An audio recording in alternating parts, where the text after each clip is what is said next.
bonjour à tous. Je vois que tout le monde est là, c'est parfait. On se retrouve pour la dernière conférence de cette matinée, donc sur le ROI de la veille. Pour traiter ce vaste sujet aujourd'hui, j'ai le plaisir d'être entouré de Marie Friseau. Bonjour Marie. Bonjour, Marie, vous êtes Customer Success Manager chez Sindup. c'est ça. Je suis également entouré de Philippe Chabrol. Bonjour Philippe. Bonjour Fabien, bonjour à tous. Philippe, vous êtes président fondateur du cabinet Afinis Conseil et directeur de l'École européenne d'intelligence économique, l'EIE. Et Exactement. également Thierry Delcroix. Bonjour Thierry. Bonjour à tous. Vous êtes directeur adjoint du développement chez Colas et surtout vous allez nous partager votre témoignage en tant qu'utilisateur de la solution Sindup, si je ne m'abuse. Vous allez nous en parler dans quelques instants. Avant cela, effectivement, calculer le ROI de sa veille, c'est un vaste sujet, je l'ai déjà dit. Ce sont deux éléments qui sont bien souvent perçus comme incompatibles parce qu'il est difficile de savoir avec exactitude quels seront les bénéfices chiffrés que l'on pourra retirer de sa veille. L'objectif de cette conférence, justement, c'est de savoir comment mesurer le ROI de sa veille. Déjà, est-ce que c'est possible? Eric l'a rappelé juste avant. Quels bénéfices en attendre? Quels indicateurs, pardon, observer? Et avec quels outils? Juste avant de répondre à ces questions, je vous propose quand même qu'on s'arrête quelques instants auprès de chacun d'entre vous pour que vous nous en disiez un peu plus sur vous, vos activités, vos expertises. Peut-être qu'on peut commencer avec vous, Marie. Bonjour à toutes et tous. Déjà, je voudrais remercier Archimag de nous avoir conviés sur ce webinaire. Merci aussi à Thierry d'accepter de parler du ROI de la veille chez Colas et puis à Philippe d'apporter son éclairage précieux sur le sujet. Donc, effectivement, je suis Customer Success Manager chez Sindup. J'accompagne les clients dans la mise en place de leur projet de veille et leur dispositif d'intelligence économique. Sindup, en quelques mots, c'est une entreprise angevine qui a maintenant 16 ans. On travaille auprès de clients pour les aider à structurer l'information, tirer le meilleur des parties de cette information et puis prendre les bonnes décisions stratégiques pour leur organisation. Et ça se fait à travers d'une plateforme de veille, d'un service d'études et analyse et puis nos compétences en formation et accompagnement. Et je suis ravie de pouvoir faire cette table ronde qui fait écho à la sortie de notre e-book sur le ROI de la veille que vous pouvez vous procurer juste après la table ronde. D'abord, on écoute, après, vous irez le récupérer sur le blog de Sindup. Donc voilà, merci beaucoup. Et d'ailleurs, je vous encourage à le faire parce qu'il est très, très intéressant. Philippe, un Merci. petit mot sur vos activités? Oui, bah, merci beaucoup. Merci aussi, je remercie Archimag de son invitation et puis je suis très, très heureux de participer à cette table ronde avec Marie, Monsieur Delcroix et vous, Fabien. On se connaît un peu avec Marie puisque Sindup, c'est une solution qu'on connaît bien aussi au sein de l'école et au sein du cabinet. Donc, c'est toujours sympa de partager ce moment ensemble. Pour présenter très rapidement l'école européenne d'intelligence économique, c'est une école qui est basée à Versailles, qui a 17 ans. Nous, on forme des Master 2, donc des étudiants qui sont en général issus d'un bac plus 4 ou bac plus 5. L'objectif, c'est vraiment une formation très opérationnelle où on les forme vraiment aux méthodes, aux outils, aux techniques de l'intelligence économique.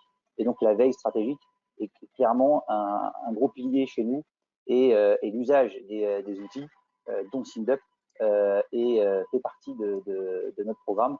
Et donc, c'est toujours intéressant pour nous de pouvoir échanger avec des professionnels comme M. Delcroix et Marie qui nous suit aussi depuis toujours.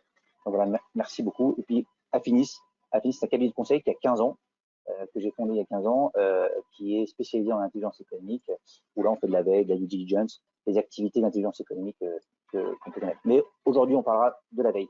Donc voilà. Merci Philippe. Et Thierry, enfin, est-ce que vous pouvez nous en dire un peu plus sur Colas pour les personnes qui ne connaîtraient pas? Tout à fait. Donc bonjour, ravi d'être là aussi. Et merci à Marie de cette proposition finalement, parce que je suis là grâce à elle. Thierry Delcroix, je suis directeur développement adjoint au sein de la direction technique recherche et développement du groupe Colas.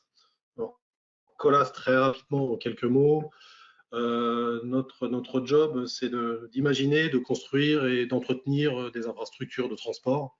Alors, c'est principalement de la route, évidemment, des réseaux de fluides et aussi du rail. Voilà. Globalement, notre activité, tout ça de façon la plus durable possible, évidemment.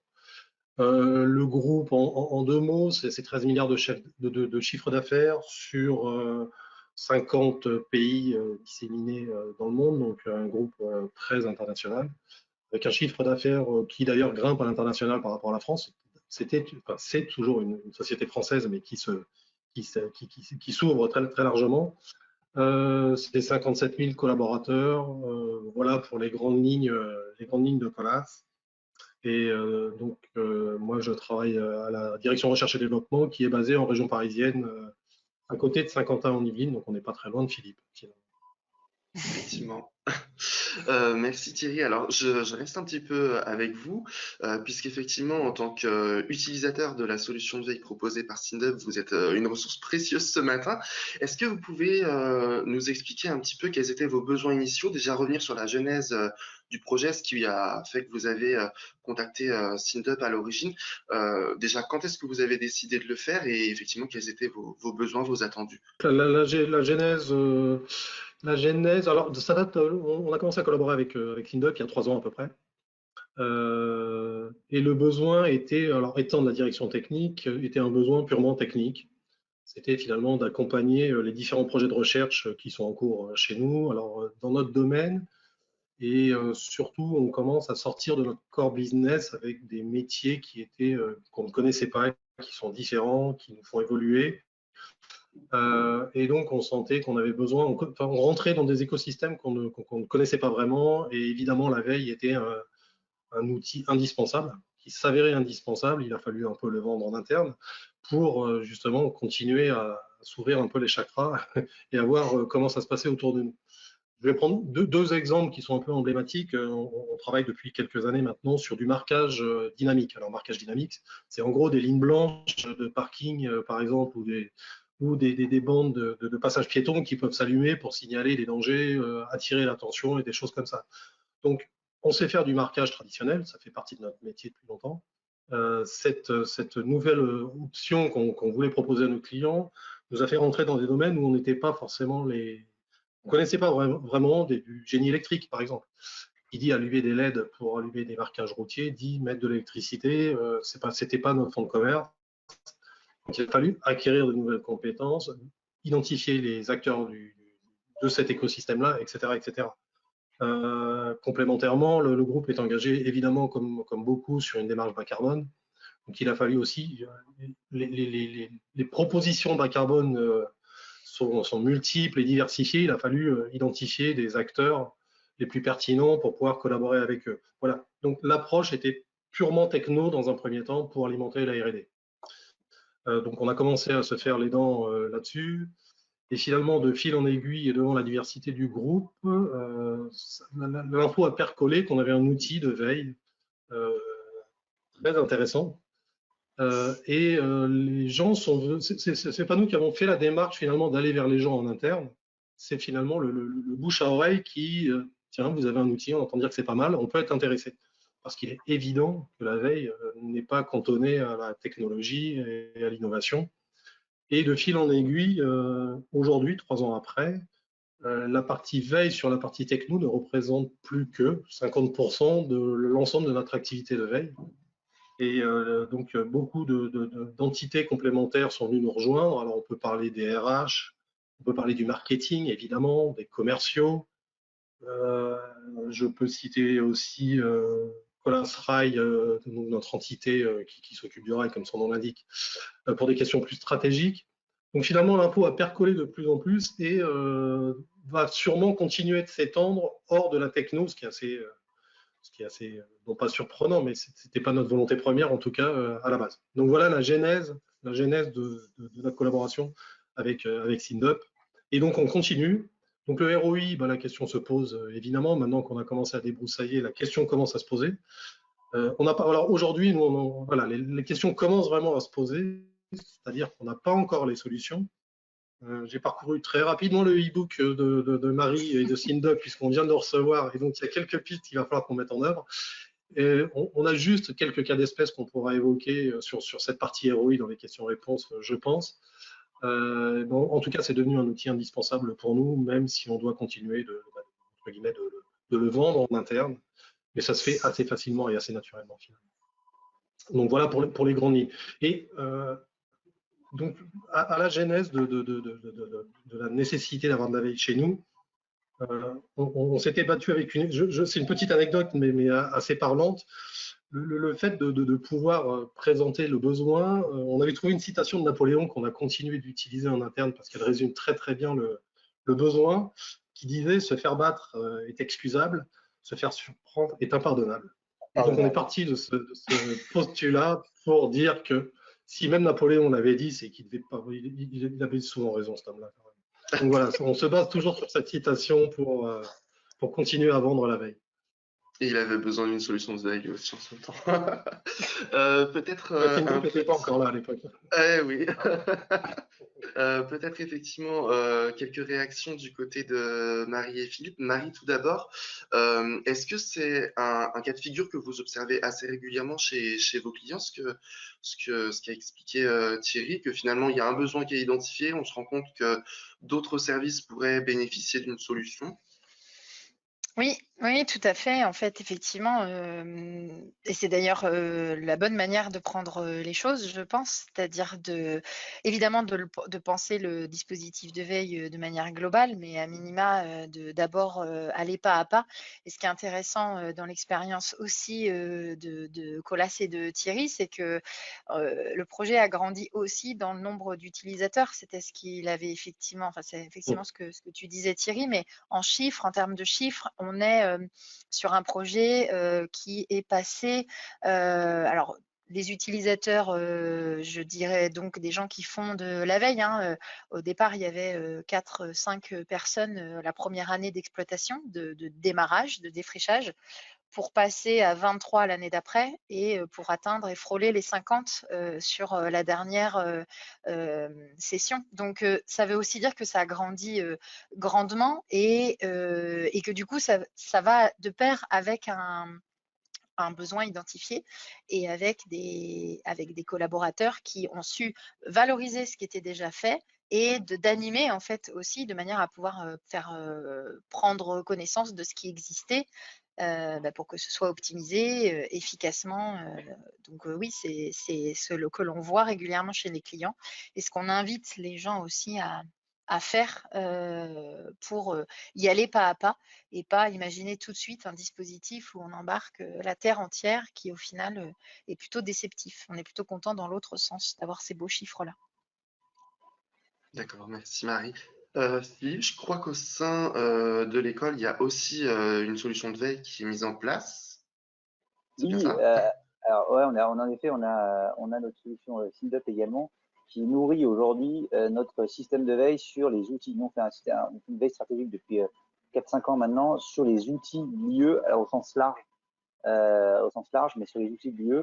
Et en effet, grâce à la solution SynDup, et ça nous permet d'avoir une audience assez qualifiée sur ces sujets-là, puisqu'on a aujourd'hui, je pense, près de 400 ou à 500 personnes qui lisent la newsletter.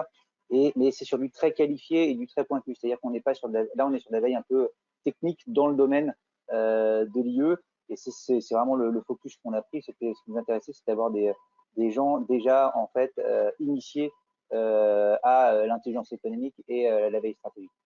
Donc ça, c'est intéressant. Mais je voulais revenir juste sur ce qu'a dit Thierry et Marie, parce que c'est fondamental, à mon sens, dans la mise en place d'un dispositif de veille, c'est la qualification du besoin et comment ce besoin il est défini au sein des structures. Je pense que ça, c'est la première chose clé pour pouvoir mettre en place un dispositif qui soit clair et donc derrière d'avoir un ROI de qualité. Donc le besoin, pour nous, c'est vraiment primordial dans le cadre de la mise en place d'un dispositif de veille. Et la deuxième chose, ça a été dit aussi par Thierry et Marie, c'est la gouvernance. C'est qui gère cette veille et qui est derrière, qui anime en fait cette veille. Parce que le ROI il va être aussi là-dessus. Il va dépendre des animateurs et des gens qui vont pousser et animer la communauté de veilleurs. Parce que note la 50 veilleurs chez Class, ça très très bien. C'est une belle réussite parce que c'est rare d'arriver à avoir une communauté aussi large qui fonctionne et qui travaille ensemble. Et je pense que la première chose dans la mise en place d'un dispositif de veille et plus largement un dispositif d'intelligence économique, c'est comment j'arrive à créer cette intelligence collective autour d'un besoin commun qui va venir derrière après pointer différents besoins. Parce que je notais tout à l'heure que Thierry parlait du technique au départ, après ils sont passés au RH, après au commercial. Moi, je trouve ça fantastique parce que c'est une démarche qui n'est pas évidente à mettre en place et à lancer. Je pense qu'on l'a vu dans pas mal de boîtes. Et ça m'intéresserait en effet de savoir un peu comment ça s'est goupillé en fait. Alors le bouche à oreille, je suis top, mais comment ce bouche à oreille s'est créé? Vous avez créé des workshops, vous avez créé des moments de réunion commune. Enfin, quelle a été la mise en place de ce bouche à oreille finalement? Alors, ça s'est fait finalement très naturellement. Je ne vais pas dire qu'on a été surpris nous-mêmes, mais c'est pas loin d'être ça. Encore une fois, nous, on avait une vision techno parce que c'était notre besoin. Et ce sont les gens qui sont venus nous voir. Donc, au début, on a laissé venir, donc ça a grandi progressivement. Alors, l'année dernière, quand même, on a réuni tout le monde finalement sur une même journée. Tout le monde a partagé dans des domaines très différents. Encore une fois, les commerciaux ne font pas la même chose que les techniciens, qui ne font pas la même chose que les marketeurs. Et tout le monde a été réuni sur une demi-journée, en fait, sur notre campus technique, pour présenter ce qu'ils faisaient déjà. On est un gros groupe et c'est toujours difficile d'avoir une communication élargie. Et surtout présenter finalement ses succès ou ses difficultés, parce qu'il y en a aussi. Et donc ça a été un premier ce qu'on avait baptisé partage, non, c'était Carrefour de la veille. Voilà. Donc qui veut bien dire ce qu'il veut dire. Et tout le monde donc ça permet déjà aux veilleurs de se croiser, puisqu'on est tous très décentralisés à droite à gauche. Donc ça, c'était un premier échange. On se connaît tous plus ou moins et on est capable de s'appeler pour résoudre quelques problèmes. Et dans l'animation, on a une personne qui est dédiée à ça, qui dépend de notre service documentation, et qui est le chef d'orchestre de tout ça. Donc le mode de fonctionnement, c'est que c'est elle qui démarre une veille pour un nouveau client, alors client interne, hein, s'entend. Elle l'aide, elle lui met le pied à l'étrier.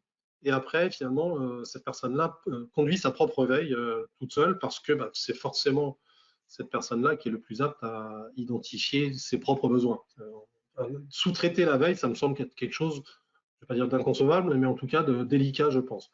Donc les acteurs, ceux qui en ont besoin, mènent leur propre veille. Et on a toujours en background notre chef d'orchestre qui est là pour les assister en cas de problème, pour l'améliorer si jamais il y a des difficultés, et voilà. Donc, c'est comme ça que ça s'est disséminé finalement, plus ou moins naturellement chez nous. Alors, avec aussi un point que je n'ai pas évoqué sur l'internationalisation du groupe, l'outil permet aussi de balayer, on était plutôt franco-français jusqu'à présent, SynDup ouvre des portes de partout, puisque finalement les bases enfin le web finalement au sens large, est balayé, et ça permet aussi d'avoir, en restant à Paris, des informations de partout dans le monde et d'identifier des écosystèmes, mais y compris à l'international, ce qui est absolument nécessaire vu le périmètre du groupe aujourd'hui. Mais finalement, ça s'est fait de façon, Philippe, de façon très naturelle. Ouais, c'est intéressant parce que c'est assez rare en fait ce type de schéma, je trouve, dans les entreprises, que les gens en fait s'animent autour d'un tel dispositif. Et enfin, moi je trouve ça remarquable, hein. Bravo pour avoir vu des schémas plus compliqués à mettre en place. C'est une belle réussite. Après, il y avait peut-être aussi le fait, peut-être que ce besoin en effet qui était plus qualifié, et là on vient peut-être à notre sujet sur le ROI.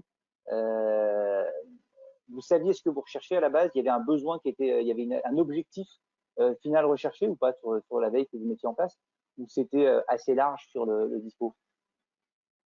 C'était relativement large. Alors, c'est du retour d'expérience aussi sur quelques projets qui existaient. On s'est fait surprendre parce que finalement, on n'avait pas les yeux assez ouverts. Et on a travaillé avec des concurrents qui finalement sont venus, sont apparus sur le marché sans qu'on les voit venir.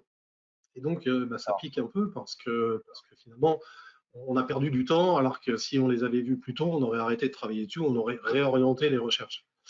Donc, c'est ce besoin-là qui s'est dit, je reprends la formule de Napoléon, se faire surprendre, finalement, c'est pas possible. Donc, on est revenu là-dessus en disant, on a des projets de recherche, il est hors de question qu'on se fasse surprendre par des choses qu'on n'a pas vues.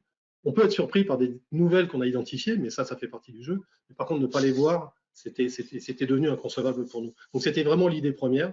Alors, quand je parle de projets, chez nous, on a globalement une trentaine de projets ouverts en permanence. Donc, ça fait un périmètre très large sur des sujets très différents à balayer. Et on ne voulait plus être surpris par des informations qu'on n'avait pas vues. Voilà, c'était vraiment et ça, c'était du retour d'expérience. On l'a vécu, on ne voulait pas revivre ça. Et au-delà de ça, après, ça nous a permis aussi, encore une fois, d'élargir notre vision sur les écosystèmes sur lesquels on travaillait. Et après, on n'avait pas d'objectif chiffré, hein, c'est difficile. Enfin, ça, c'est le ROI, on en parlera, mais ça reste compliqué. Parce que là, finalement, c'est de l'acculturation sur un sujet donné. C'est ça qu'on vend aujourd'hui. Et ça, c'est difficilement quantifiable. Un autre sujet que vous avez évoqué et qui fait écho à d'autres choses qui ont été eh bien, évoquées aussi ce matin, c'était l'internationalisation.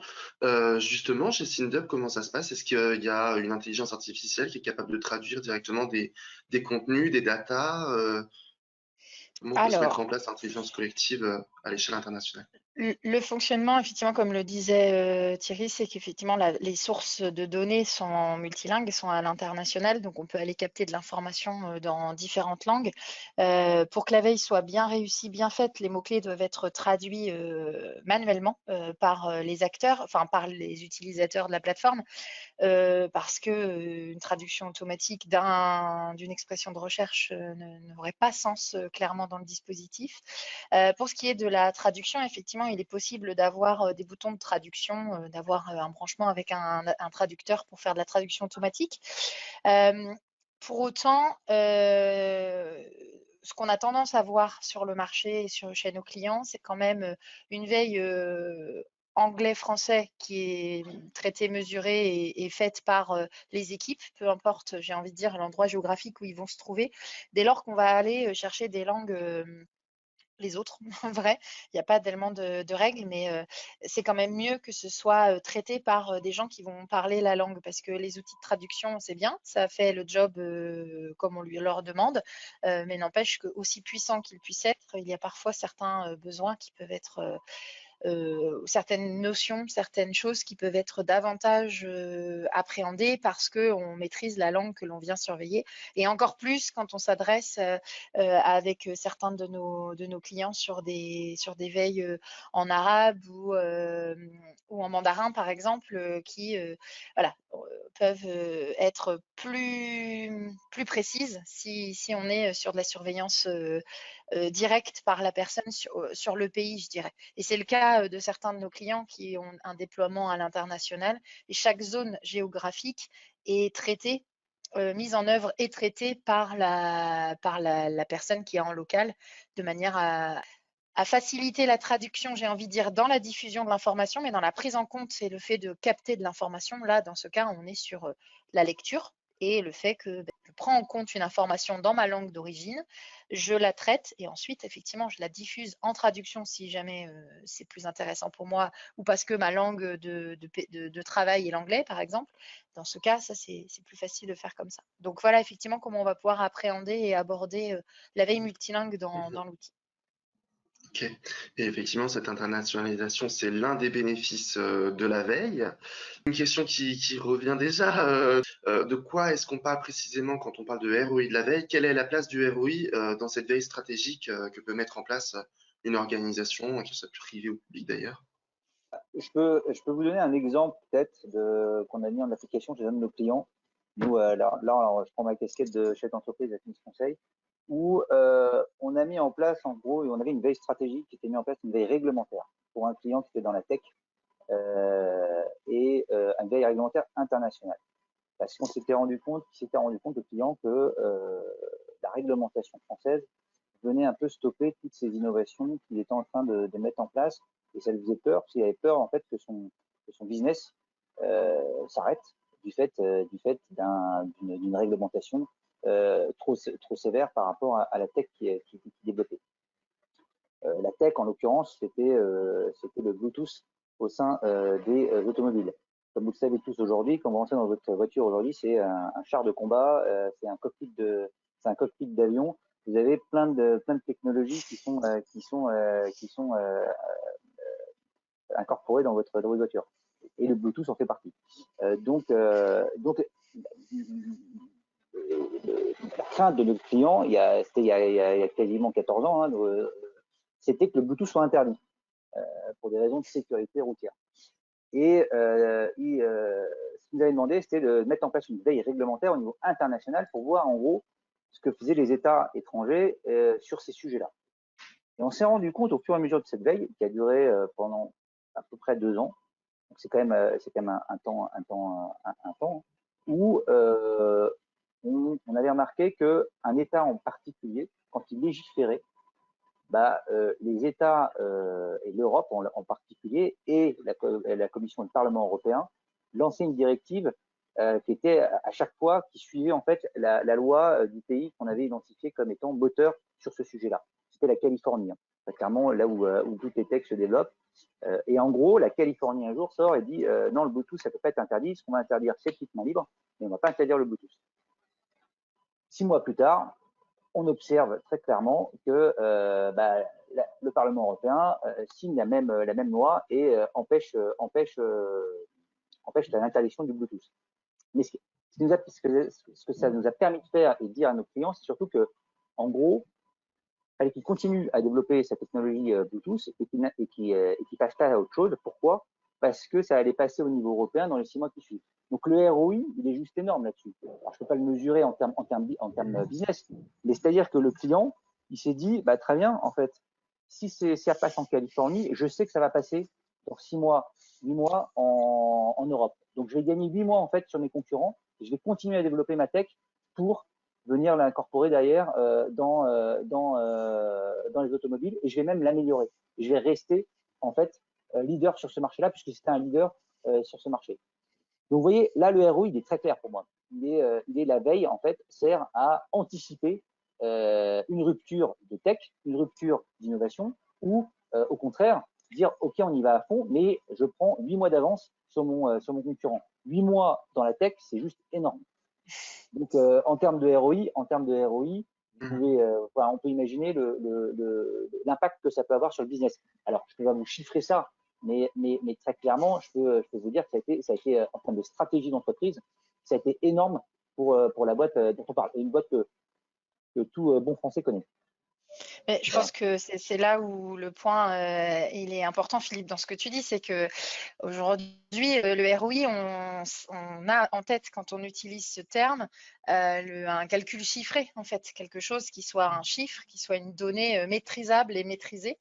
Et en fait, c'est bien là où la difficulté, où on a enfin, c'est quelque chose dont on a déjà parlé justement avec Thierry par rapport à leurs préoccupations, c'est de se dire, OK, il y a des choses qui vont être mesurables, chiffrables sur un engagement collaborateur, des ouvertures de livrables, ce genre de choses. Mais la problématique attendue par la direction quand il s'agit de dire c'est quoi, ça coûte combien et combien ça me rapporte, si je fais un peu de raccourci, c'est là où c'est le plus compliqué en fait, parce que et puis surtout, on parle de veille, d'intelligence économique, on parle de valeur. Là, effectivement, ce que tu nous dis, c'est comme pour la veille commerciale. On fait de la veille commerciale, je détecte des opportunités, je détecte un appel d'offres. Grâce à la veille, j'ai pu y répondre et on a gagné l'appel d'offres. Bon, A plus B égale C. Point. C'est pas compliqué, c'est comme ça que ça se passe. Pour autant, je suis pas convaincue quand même que dans des dispositifs au global, il y ait toujours des pépites de ce type-là et qu'on puisse se dire tout au long de la vie d'un dispositif et selon la veille qui est en place, que ça ait quelque chose, ou en tout cas, ça ne peut pas être immédiat, ça ne peut pas être du court terme. On le voit sur de la veille prospective ou sur des gens qui font des veilles un peu, qui ne savent pas encore vraiment ce qu'ils vont trouver, mais qui ont besoin de pouvoir surveiller des choses. C'est pas, voilà. Donc, il y a un petit peu tout ça aussi qui se met en œuvre. Et ce que nous, on remarque chez nos clients, c'est que c'est et là, on est déjà dans des pistes, donc je ne veux pas aller trop vite pour Fabien non plus, mais en tout cas, c'est d'essayer aussi de créer de l'histoire autour de ce dispositif, de manière à pouvoir avoir un peu la culture du suivi, que régulièrement, les gens puissent dire, ah bah tiens, ça m'a apporté quelque chose. Et voilà, parce que, enfin, je pense que Thierry, tu seras d'accord avec moi pour dire qu'on n'a pas une pépite informationnelle, la start-up qui vient de créer un truc qu'on va pouvoir racheter, etc. Tout ça ne tombe pas tous les jours.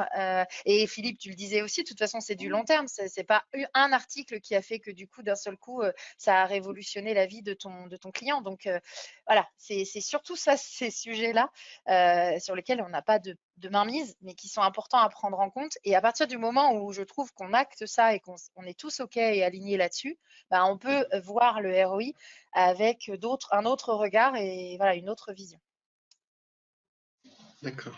Et pourquoi c'est important malgré tout de pouvoir mesurer le ROI de sa veille? Est-ce qu'il y a juste un aspect je convainc ma direction de passer à une solution ou est-ce qu'il y a d'autres aspects La gouvernance est une clé. Hein. Dans la mise en place d'une veille, s'il n'y a pas une gouvernance qui projette le projet, enfin, qui projette l'ambition en fait de cette veille, la veille elle verra pas le jour et elle continuera pas. Donc c'est très très important qu'il y ait une locomotive derrière qui croit en fait au projet.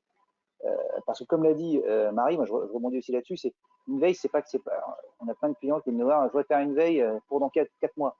Et je leur explique en fait la veille c'est pas 4 mois. Un dispositif de veille c'est minimum, et je dis bien minimum 6 mois. Si vous mettez en place un dispositif de veille au sein de votre structure et n'importe quelle structure pour qualifier qu'elle devienne optimale et qu'elle commence à faire du ROI, bah, ça prend un peu de temps à mettre en place. Et au minimum 6 mois. Si vous me demandez de faire une veille pendant 4 mois, bah, c'est plus une étude. Et ça, c'est important aussi de bien comprendre les concepts et de quoi on parle. Là, on parle d'informations récurrentes qui vont justement venir euh, euh, additionner des datas, des chiffres qui vont nous permettre derrière de faire des analyses et donc aux veilleurs et aux analystes qui sont derrière la plateforme, là, de chiffrer et de commencer à avoir des indicateurs qui vont permettre de dire OK, là, il se passe un truc sur ce marché-là, on voit qu'il y a tant de boîtes qui sont en train de se développer là-dessus, il y a tant d'innovations qui sont sorties sur le marquage, par exemple, sur le marquage au sol sur les routes. Bon, ben voilà. Là, on commence à mesurer des choses et le ROI, il vient à ce moment-là. Mais il ne vient pas, et ça, il faut être clair, très clair avec nos éditeurs, c'est que ça ne vient pas en 2 secondes. Et l'information, elle a besoin d'être maturée. Une veille, ça évolue tous les jours, ça évolue toutes les semaines. Des sources deviennent obsolètes, il faut les changer, des sources apparaissent. Donc c'est un travail de longue haleine, et c'est un travail surtout où il y a des hommes derrière aussi. Il y a un logiciel, certes, mais il y a aussi un veilleur et des analystes qui pensent à tout ça et qui réfléchissent aux besoins, et qui réfléchissent au ROI. Et donc l'un va pas sans l'autre. Et je trouve que c'est important aussi de le mentionner. C'est pour ça que l'équipe chez l'équipe de Thierry, elle est primordiale dans le dispositif. Et l'animateur en fait de cette communauté, c'est la clé de voûte du système.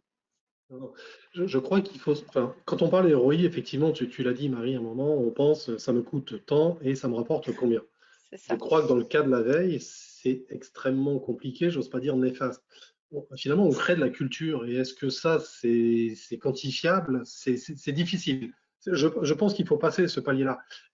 Parfois, et dans notre cas, je vais juste parler pour nous, on a eu de la chance, c'est que dans nos clients internes, hein, je précise, nos clients internes, il y en avait un qui payait un prestataire pour lui faire finalement de la veille. Enfin, il était alimenté par un prestataire pour faire de la veille et ça lui coûtait une certaine somme et il a décidé finalement de faire cette propre veille pour donc stratégique hein, puisque c'est discuté en CODIR et en CODG. Il l'a fait lui-même et il s'est aperçu que finalement le résultat qui remontait par lui-même n'était pas plus mauvais que celui qu'il avait par un prestataire extérieur. Et dans notre cas, finalement, l'économie qu'il a pu faire en ne payant pas le prestataire était le coût de notre veille avec SynDup. Donc le ROI pour nous sur cette affaire-là était très facile à dire, puisque finalement, pour la société, c'était, je ne vais pas dire que c'était zéro, mais c'était pour l'ensemble du groupe, on équilibrait les deux. Donc ça nous a laissé aussi un peu d'air, et personne n'est venu trop nous chercher là-dessus, puisque finalement on était équilibré. Donc ça, c'est un premier point. Et effectivement, Marie parlait d'identifier un appel d'offres ça nous est arrivé aussi. On a quelques petites victoires qu'on a pu mettre en avant. Voilà. Et d'ailleurs, la base de notre ROI sur laquelle on commence à réfléchir, c'est qu'avec tous nos veilleurs, là, c'est de leur demander de nous faire remonter leurs petites victoires. Alors qu'il ne sera pas quantifié, mais l'information que j'ai trouvée là m'a permis de comprendre mieux quelque chose, d'orienter quelque chose, stratégiquement de me replacer. Et tout ça, c'est pas du quantifiable en euros ou en dollars, c'est juste de l'orientation d'une stratégie. Et donc c'est comme ça qu'on va commencer, je pense, à réfléchir sur notre ROI. Marie, vous vouliez ajouter quelque chose? Je voulais simplement dire qu'effectivement, il y a aussi quand même parfois la mesure du ROI qui tombe un peu, effectivement, si ça n'a pas été anticipé au départ, ou si, encore une fois, comme le disait Thierry, on ne s'attache pas à demander à nos veilleurs ou aux gens qui font partie du dispositif. Et là, je prends bien ceux qui reçoivent les livrables, ceux qui se nourrissent au quotidien et ceux qui agissent aussi dans la plateforme ou dans l'outil qui est utilisé, peu importe, de savoir si ils ont qu'ils puissent noter, qu'ils puissent effectivement se dire tiens, ça m'a apporté cet éclairage et ça m'a permis de mettre en place telle autre veille, par exemple, ou de m'abonner à d'aller à tel événement, de m'abonner à telle chose, etc. Et parce qu'à un moment donné, nous, on est des fois sollicités en nous disant Marie, branle-bas de combat, on a un nouvel directeur, une nouvelle responsable, et évidemment, il nous a demandé comment ça marchait chez nous, et maintenant, il a besoin d'avoir du concret parce qu'on doit aller redéfendre des budgets. Oui, d'accord. Et comme le disait Philippe, c'est la même chose. On ne peut pas pondre un ROI en 2 heures. C'est pas une disserte de philosophie. Donc, dans ce cas, on va s'attacher effectivement à se dire que il y a peut-être des choses qu'on peut trouver dans la plateforme, des taux d'ouverture, des taux de clic. Je redis sur des livrables, des choses très quantifiables. Sur un réseau social d'entreprise, je sais qu'il y a certains qui vous proposent le nombre de vues, le nombre de connexions à l'interface, etc. pour pouvoir dire, quantifier ce qui est quantifiable. Mais je suis d'accord avec Thierry, on crée de la culture et surtout la veille, c'est de la valeur. En fait, tout le monde pourrait faire de la veille et recevoir les informations directement, mais comme disait Philippe aussi, c'est de l'humain. Ça ne peut pas marcher tout seul. L'outil qui fonctionne tout seul n'existe pas. Il n'est pas prêt d'exister, je pense, parce qu'il a besoin d'une équipe, de quelqu'un qui soit avec une méthode et avec une réflexion, quelqu'un qui soit branché pour pouvoir faire cette veille. Et donc voilà, tout ça mis bout à bout fait qu'effectivement, c'est important de se poser la question dès le départ. Et on l'a aussi un petit peu abordé à un moment au début de notre échange, c'est pourquoi on fait ça? Pourquoi on fait de la veille? Si à partir du moment où l'objectif défini est clair, le ROI sera mesurable d'une autre manière. C'est-à-dire, je veux surveiller mes concurrents parce que j'ai besoin de savoir comment ils se positionnent. Je suis une industrie dans l'agro, par exemple, et j'ai besoin de savoir quelles seront les tendances de mes consommateurs et là où vont se positionner mes concurrents. C'est un bon début de brief de savoir pourquoi on met en place la veille. Et donc, du coup, ça va te permettre d'être plus facilement exploitable. Est-ce que j'ai suivi tous mes concurrents? Est-ce que j'ai vu voir des nouveaux concurrents? Est-ce que j'ai détecté des fusions, des nominations, des changements, un paradigme différent? Est-ce que je me rends compte que j'ai un concurrent qui était direct, qui du coup d'un seul coup ne l'est plus, des difficultés? Quoi qu'il en soit, parce qu'on peut inventer plein de choses là-dessus, mais effectivement, c'est ça qui va faire le sens, parce que c'est raccroché à pourquoi on le fait et à qui je l'envoie. Parce que à qui je l'envoie, ils ont aussi des objectifs. C'est-à-dire que quand on envoie de la veille à un décideur, à un manager ou à un collaborateur, elle a aussi besoin de cette information-là pour se nourrir, mais pour réfléchir derrière à de la stratégie. Et à partir du moment où on sait cartographier pourquoi est-ce qu'on envoie telle information à telle personne, on va aussi après derrière pouvoir dire j'ai envoyé ça ou tu as reçu ça, qu'est-ce que ça a apporté dans ton mécanisme. Donc, et encore une fois, si c'est pas pensé, et c'est pas grave de pas l'avoir pensé au départ aussi, attention, je dis pas, il y a des moments où on met en place un dispositif parce que ça tombe sous le sens, parce que c'est ce qu'on veut faire, mais on n'a pas forcément pensé à toute cette globalité. Ça peut se remettre en place au fur et à mesure. On questionne ses lecteurs, on s'assure que la bonne info qu'ils reçoivent, enfin l'information qu'ils reçoivent, c'est la bonne. Et derrière, eh ben, ça engendre aussi la facilité de pouvoir dire, OK, donc tu voulais ça, tu voulais telle information, tu l'as, et ben 100% de réussite, point. Voilà, Et pouvoir réajuster aussi ce qui doit l'être. c'est ça. Je comprends. Ouais. Ouais, en gros, je rebondis sur ce que dit Marie, complètement d'accord, hein, mais en gros, pour mesurer l'intérêt d'une démarche de veille stratégique et plus globalement d'intelligence économique, l'entreprise, en fait, elle doit évaluer l'importance de l'information qu'elle recherche pour asseoir une décision stratégique. Enfin voilà, c'est à elle aussi d'évaluer cette importance-là de l'information. Je vais citer un autre grand chef. Hein. Kennedy disait l'ignorance coûte plus cher que l'information. Ce qui est vrai, si je suis pas informé de ce qui se passe, bah, il y a un moment où je vais me faire attraper par derrière ou par les concurrents. Donc il y a aussi, et le ROI là encore une fois, il est compliqué à mesurer parce que c'est juste de se dire, bah, voilà, je suis en éveil sur mon écosystème. On est souvent pris dans son boulot par son objectif, ses objectifs, et donc on est tourné sur et on a des œillères comme ça. La veille, ça vous sert aussi à ouvrir un peu enfin, ça vous aide à ouvrir votre horizon et votre écosystème, sur votre écosystème. Et ça, c'est hyper important. Et le ROI, encore une fois, là, il est très, très compliqué à mesurer, sauf que moi, en tant qu'entreprise, j'ai évalué l'importance que c'était de mettre en place un tel dispositif qui me permettait d'avoir et de contrôler, d'avoir ma tour de contrôle qui me permet de connaître ce qui se passe dans mon écosystème et dans mon environnement. Mais vous dire que cette veille vraiment m'a servi à gagner ce marché-là ou gagner en tant que chiffre d'affaires, c'est plus compliqué. Je Voilà. comprends. C'est vraiment, je pense, et c'est pour ça qu'on parlait de gouvernance aussi. La gouvernance, elle est hyper importante. Au-delà de la gouvernance, on a aussi beaucoup parlé d'indicateurs et le temps file, alors j'aimerais quand même qu'on en parle plus longuement. Et j'aimerais bien avoir le retour d'expérience de Thierry en la matière. Chez Colas, par exemple, comment vous avez choisi vos indicateurs? Et justement, une question qui pourrait être plus largement posée, ce serait comment bien choisir ces indicateurs? Quels conseils vous pourriez donner à une entreprise qui voudrait lancer un dispositif de veille suivi? Je vais me garder de donner des conseils. Je pense qu'on est encore en apprentissage, donc voilà, les conseils, pas de conseils pour l'instant. Les indicateurs, alors il y a ceux évoqués par Marie, le taux de clic, des choses comme ça. Mais aujourd'hui, je pense qu'on a encore du travail à faire là-dessus. Très concrètement, on est à 3 ans.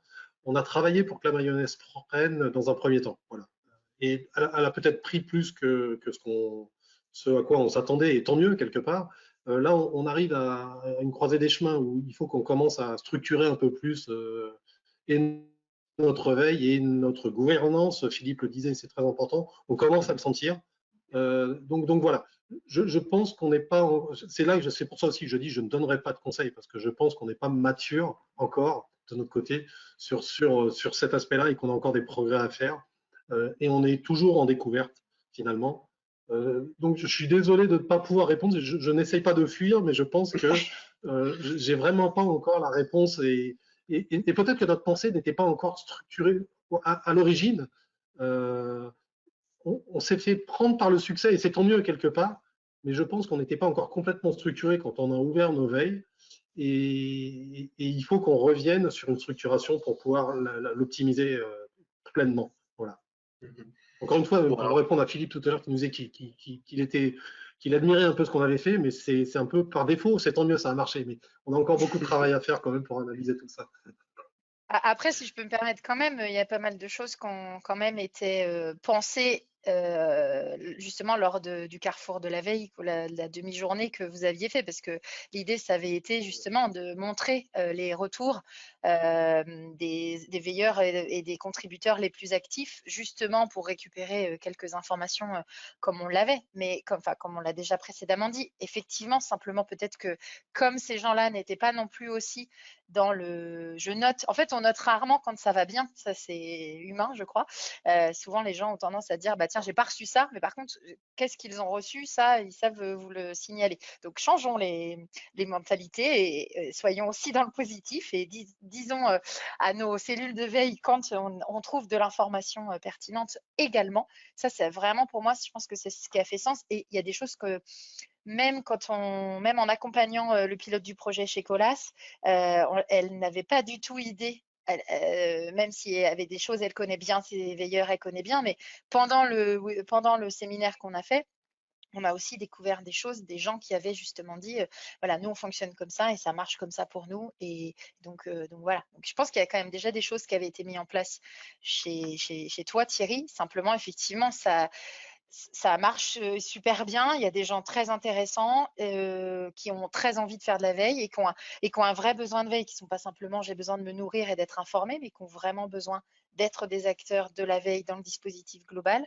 Et donc, effectivement, d'abord, il va falloir qu'on vous aide à récupérer tout ce petit monde et à refaire ce genre d'événements pour les remettre autour d'une table. Et puis, peut-être que finalement, tout cet aspect ROI va se décanter très, très vite début 2023, simplement en remettant tout le monde. Après, je rappelle quand même qu'on sort d'une crise sanitaire qui nous a empêchés de nous voir, de nous parler, même si on arrivait à le faire à distance. On pilote sans doute pas un projet de veille de la même manière quand on est en période de Covid où tout le monde n'est pas au bureau que quand on est dans une période normale.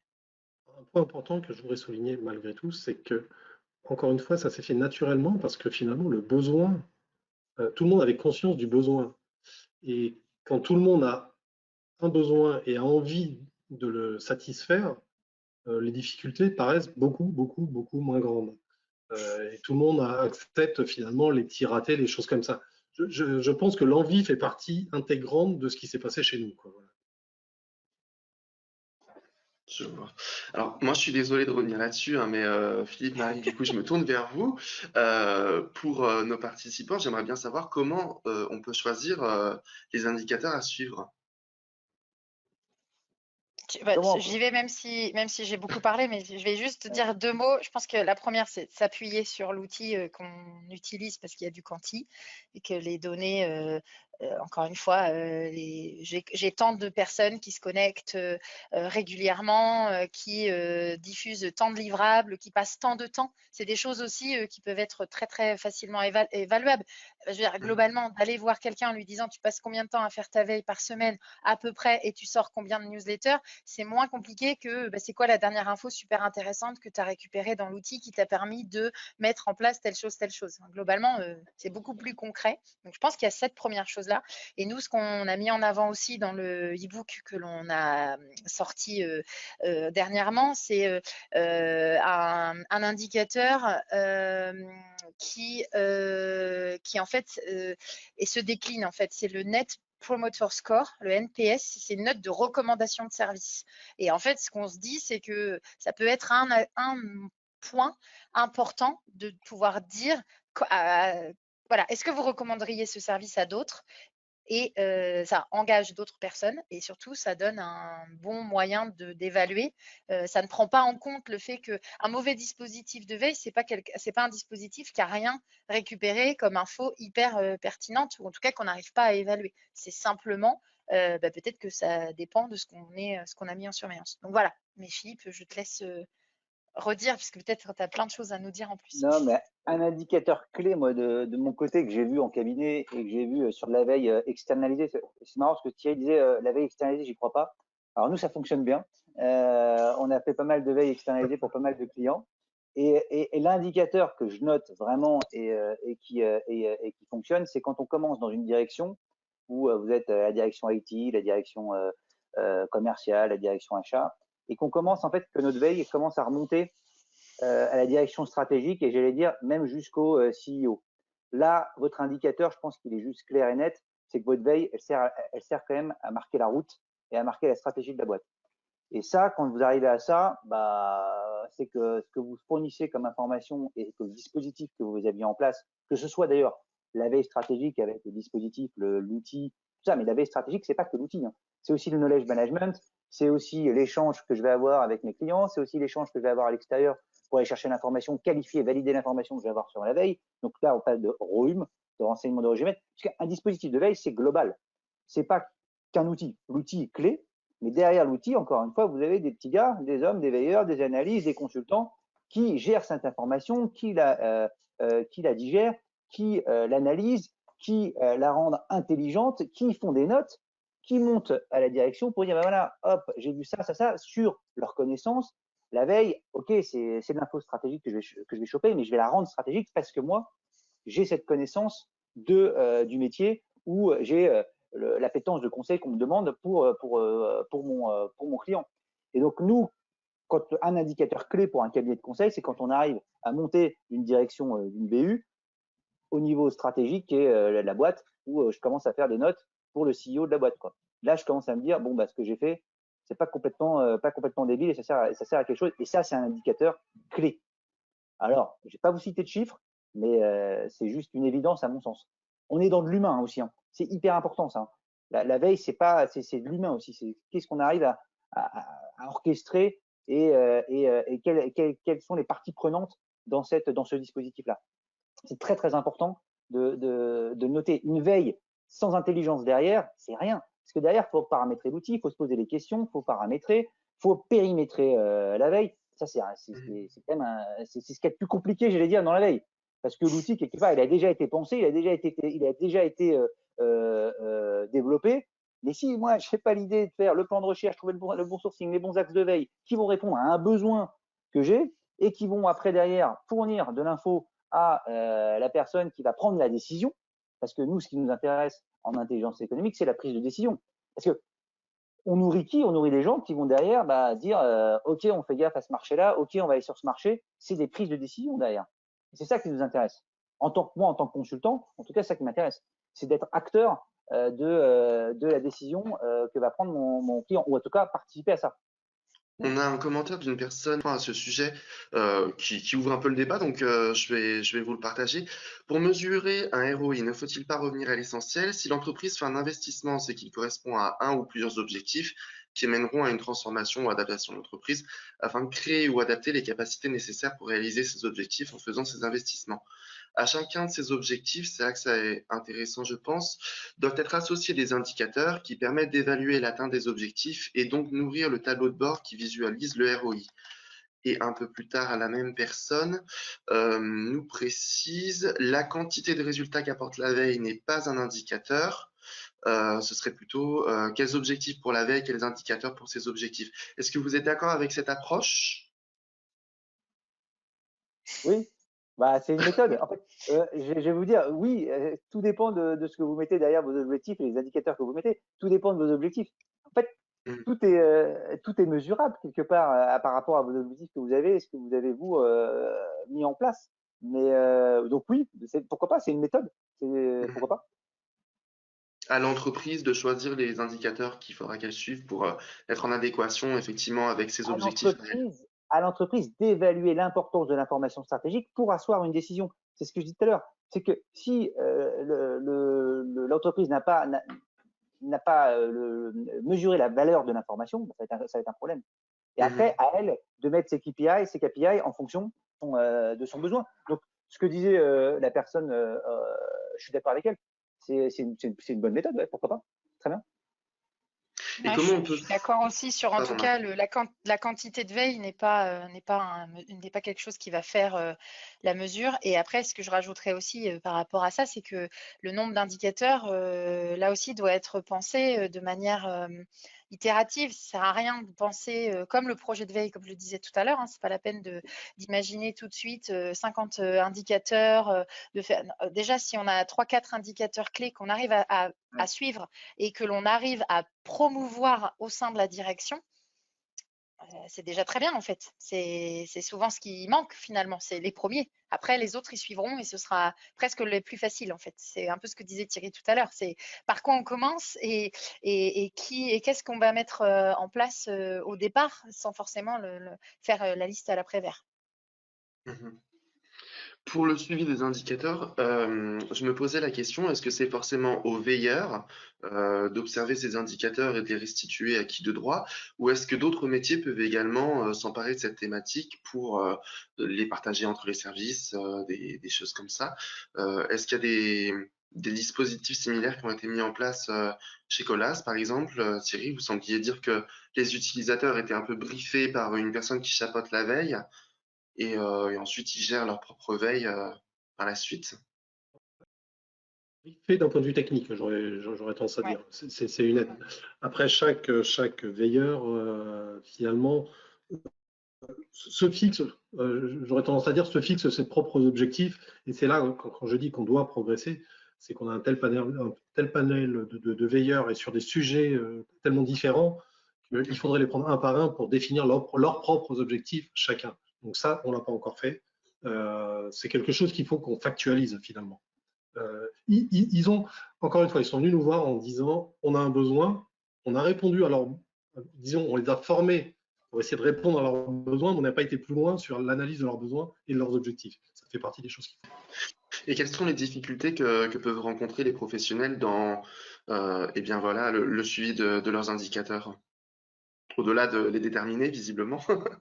Bah, je pense que c'est le fait de récupérer les infos, en fait, parce que comme on se le disait, vu que c'est pas quantifiable immédiatement, eh ben, c'est parfois difficile pour l'utilisateur, enfin le veilleur en tout cas, de récupérer ces informations-là et d'en avoir conscience. Comme encore une fois, c'est des choses qu'on se disait déjà tout à l'heure, mais si j'ai pas ouvert mes chakras au moment de mettre en place mon dispositif sur pourquoi je le fais et qu'est-ce qui va faire que ça va être que je vais pouvoir moi l'évaluer comme étant quelque chose de pertinent et ou que ce soit pertinent pour les gens à qui j'envoie de l'information, c'est souvent là où c'est la problématique. Et puis dans les faits, je pense aussi que les équipes on a souvent un peu la tête dans le guidon et c'est toujours intéressant, et Philippe le disait, de prendre de la hauteur en fait, de se dire ah ok, alors là on parle pas opérationnel, on parle pas outils et je dois pouvoir valoriser ce que je fais au quotidien et ce que je fais en termes d'humain.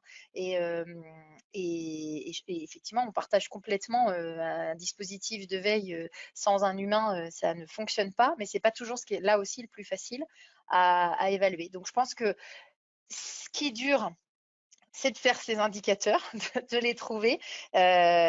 De les suivre, c'est pas compliqué, mais de les suivre, ça sous-entend aussi d'avoir un métier un peu différent, peut-être d'animateur ou d'aller recueillir des retours d'expérience, de provoquer des moments pour retrouver ces choses-là, pour pouvoir venir remplir les indicateurs et puis laisser un petit peu de temps aussi, parce qu'encore une fois, le temps est un danger dans ces moments-là. En fait, si on vient interroger toutes les semaines ses lecteurs, ses destinataires, ses autres membres contributeurs ou veilleurs, à un moment donné, ça s'épuise aussi. Donc voilà, je pense que c'est plutôt sur ces points-là clés que l'on a le risque que ça ne fonctionne pas. Et une question peut-être un petit peu polémique, que faire si les indicateurs sont peu satisfaisants ou mauvais, carrément? Pas d'indicateur. En Non, mais en fait, changer?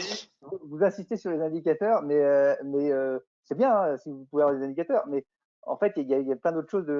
Enfin, on vous a parlé d'autres façons d'évaluer l'importance de la veille. Donc, je pense que c'est vraiment ça qui est clé, c'est savoir que votre veille, elle est actionnable. Et quand elle est actionnable, ça veut dire qu'elle répond à des besoins qui ont été identifiés dans l'entreprise. Donc voilà, et ça, c'est pour moi l'indicateur principal. C'est quand ça devient opérationnel. En fait, c'est même pas, là, il n'y a pas d'indicateur, c'est est-ce que ma veille, elle est opérationnelle et elle répond à des opérationnels au sein de la boîte. Il faut rester dans la pratique, il faut rester dans le métier. Il ne faut pas qu'on parte dans des sujets. Ouais, j'ai vu qu'on pouvait parler d'une telle technologie qui va sortir dans 10 ans. On s'en fout en fait de ça. Ce qui est important, un chef d'entreprise, il a besoin d'agir vite. Il a besoin de prendre des décisions vite. Et la veille, il faut qu'elle soit opérationnelle sur ce type de sujet. Alors après, vous avez des veilles prospectives. Hein, ça arrive dans la R&D ou dans ce genre de choses. C'est des actions. Mais là, si vous me parlez de quelque chose où on fait du business, que les entreprises ont besoin aujourd'hui, ou les organisations ont besoin de ça, bah en fait, la veille, elle doit répondre à des besoins opérationnels de personnes qui agissent au quotidien. Et moi, je pense que ça, c'est l'indicateur, et c'est pas 10 000 indicateurs, c'est l'indicateur clé qui va faire que votre veille, elle est optimale. En tout cas, c'est mon sentiment, et c'est comme ça que, en tout cas, nous, on travaille au sein d'Affinis et au sein de l'école, c'est-à-dire qu'on cherche à répondre aux objectifs opérationnels des entreprises pour qu'ils puissent demain prendre des décisions stratégiques qui vont permettre d'avancer et de faire avancer le bateau. Oui, et puis si c'est pas bon, c'est pourquoi c'est pas bon en fait, et qu'est-ce que je peux faire pour que ça soit différent? Et puis surtout, je sais pas, c'est qu'est-ce qui mesure là aussi que ça n'est pas un bon indicateur. Ok, j'ai une newsletter par exemple, de manière très pratico-pratique, hein, j'envoie une newsletter et j'ai un taux d'ouverture qui ne me paraît pas satisfaisant. Bah déjà, est-ce que mon degré d'exigence c'est pas trop fort? Combien de personnes j'envoie l'information? Est-ce que je les ai interrogés au préalable de savoir si ce qu'ils avaient besoin de recevoir? Parce que c'est pareil, des fois on envoie des newsletters en se disant tout le monde va être intéressé et en fait, non. Et il vaut peut-être mieux limiter son nombre de lecteurs et avoir un retour enfin des taux plus intéressants. Et puis, est-ce qu'ils reçoivent la newsletter? Mais c'est tout bête, hein, mais il y a des fois, il y a des collaborateurs, ça passe dans une autre boîte. Hein. Des fois, vous avez des trucs non prioritaires ou je ne sais quoi. Et en fait, on la voit jamais. Donc, on ne sait jamais. En tout cas, sur cet aspect-là et sur ces dimensions chiffrables, c'est vraiment de se poser la question. Et en fait, presque, je crois pas aux mauvais indicateurs, en fait. Enfin, je pense que du coup, il n'y a pas de mauvais indicateur. On peut pas De vraiment bonnes et de mauvaises le solutions. signaler comme ça. Mais surtout, c'est ce que tu dis, c'est intéressant, parce que le taux de lecture, il vient d'où? Il vient du fait que ça répond à un besoin. Si je lis la veille, c'est qu'en fait, à un moment, l'édito de la veille qu'a fait l'analyste ou le veilleur, bah, il m'interpelle parce que ça répond à un besoin que j'ai. Donc j'en reviens à l'opérationnel, qui est pour moi l'indicateur clé. C'est est-ce que ça répond à un besoin que j'ai moi en tant que, je sais pas, inventeur de marquage au sol dans le cadre de Colas. Ah oui, il y a une technologie, une nouvelle peinture qui sort, ça m'intéresse ça. Ça m'intéresse parce que ça répond à mon besoin. Mais si je commence à partir sur des sujets qui n'ont rien à voir ou qui sont extra par rapport à mon périmètre de travail, bah oui, je vais pas lire la veille. Et donc on en revient à la qualification du besoin et au périmètre de la veille. Et ça, c'est clé aussi dans la mise en place d'une veille. Donc interroger, ça c'est hyper important aussi, interroger les usagers et les destinataires de la veille. Ça c'est hyper important de faire souvent des questionnaires ou des des questionnaires, merci. formulaires. Ouais. Voilà, Je des t'en prie. questionnaires et des formulaires pour savoir si ça fonctionne. Ça c'est important. Moi je pense que rester au plus près de son équipe et d'aller souvent leur poser les questions. Alors, ça t'a servi? Qu'est-ce qui marche? Qu'est-ce qui marche pas bien? Ça c'est important, je pense. Et puis ça assoit la légitimité aussi du projet en fait. Enfin, je veux dire globalement, c'est pas juste. C'était une lubie de Marie Friseau d'avoir un outil de veille parce que ça allait lui faciliter sa vie au quotidien. C'est ok, ça sert à quelque chose. On a tous on est tous dans le même bateau et ok, voilà, je positionne et c'est parfois des actions ou des métiers qui sont pas assez connus. En fait, on est très content de trouver des équipes de veille en interne justement pour répondre à des besoins, comme Philippe le disait, de tiens, faites-moi un rapport sur ce qui s'est passé ces derniers temps. Donc tout ce qui est analyse, étude, effectivement, c'est immédiat et on a un début, une fin et du coup, c'est facilement mis dans un package, quoi. Alors que la veille, des fois, on sent qu'il y a des gens qui ont besoin de comprendre davantage ce qui est fait et d'être au plus près et pas simplement je redispatche l'info, je suis passe-plat. En fait, finalement, ça montre que ça nous importe, ça m'importe humainement et professionnellement de savoir si les informations que j'envoie, elles sont utiles.